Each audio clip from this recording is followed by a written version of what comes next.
Welcome to I news. నేను హిమ. America Iran మధ్య 2 వారాల తాత్కాలిక కాల్పుల విరమణ ప్రకటించినప్పటికీ రెండు దేశాల మధ్య ఉద్రిక్తతలు తగ్గలేదు. అంతేకాదు మరిన్ని కొత్త వివాదాలు తెరపైకి వస్తున్నాయి. ఒప్పందంలోని 3 కీలక షరతులను అమెరికా ఉల్లంఘించిందని ఇరాన్ ఆరోపించింది. కాల్పుల విరమణ ప్రకటించినప్పటికీ ఇరాన్ చుట్టూ మోహరించిన సైన్యాన్ని ఉపసంహరించుకోవడానికి ట్రంప్ ససేమిరా అంటున్నారు. ఇరాన్ లో కాల్పులు ఆగిపోయినా లెబనాన్ లో మాత్రము కొనసాగుతున్నాయి. ఈ పరిస్థితి ఇలా ఉండగానే పాకిస్తాన్ లో అమెరికా ఇరాన్ మధ్య చర్చలకు వేదిక సిద్ధమవుతోంది.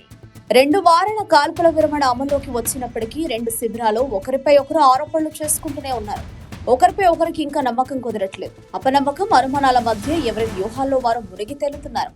పాకిస్తాన్ రాజధాని ఇస్లామాబాద్ లో జరిగే చర్చల కోసం సిద్ధమవుతూనే చర్చలు ఎలా ముగిసినా భవిష్యత్తులో జరిగే పరిణామాలకు రెండు దేశాలు ఇప్పటి నుంచే ప్రిపేర్ అవుతున్నాయి. కాల్పుల విరమణ ఒప్పందాన్ని అమెరికా చిత్తశుద్ధితో అమలు చేయడం లేదని ఇరాన్ ఆరోపిస్తుంది. కాల్పుల విరమణ ఒప్పందంలో 3 కీలక ప్రాథమిక షరతులను అమెరికా ఉల్లంఘించిందని Iran parliament speaker Mohammad Bagher Ghalibaf ఆరోపించారు. ఒప్పందం ప్రకారం లెబనాన్ లో కూడా కాల్పుల విరమణ అమలు కావాలని ఇరాన్ వాదిస్తుంది. కానీ ఇజ్రాయెల్ అక్కడ దాడులు కొనసాగిస్తుంది. ఇరాన్ గగనతలంలోకి ఇంకా అమెరికా డ్రోన్లు వస్తున్నాయి. అలా చొరబడిన ఒక డ్రోన్ ను తాము కూల్చివేశామని, ఇది ఒప్పంద ఉల్లంఘన అని ఇరాన్ పేర్కొంది. ఇరాన్ యురేనియం సుసంపన్నత హక్కును గుర్తించాలని ఒక షరతు ఉందని, అయితే అమెరికా ఇప్పుడు దానిని నిరాకరిస్తుందని ఇరాన్ ఆరోపిస్తోంది. అటు అమెరికా అధ్యక్షుడు ట్రంప్ కూడా తగ్గడం లేదు. ఇరాన్ తో ఒప్పందం పూర్తిగా అమలయ్యే వరకు అమెరికా తన నౌకలు, విమానాలు, సైన్యం, ఆయుధాలను ఇరాన్ చుట్టూ మోహరించి ఉంచుతుందని డొనాల్డ్ ట్రంప్ స్పష్టం చేశారు.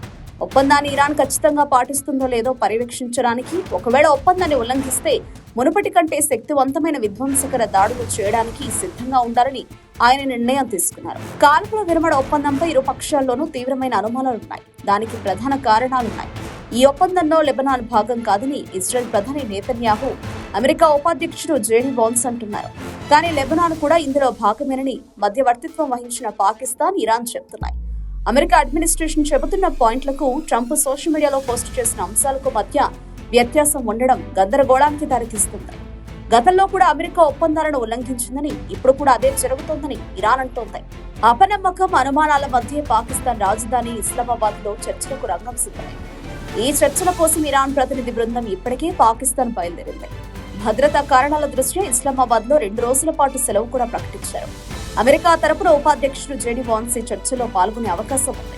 ప్రస్తుతానికి ఈ కాల్పుల విరమణ కేవలం 2 వారాల తాత్కాలిక ఏర్పాటు మాత్రమే. ఈ చర్చల తర్వాతే శాశ్వత పరిష్కారం వైపు అడుగులు పడతాయో లేదో తెలుస్తుంది.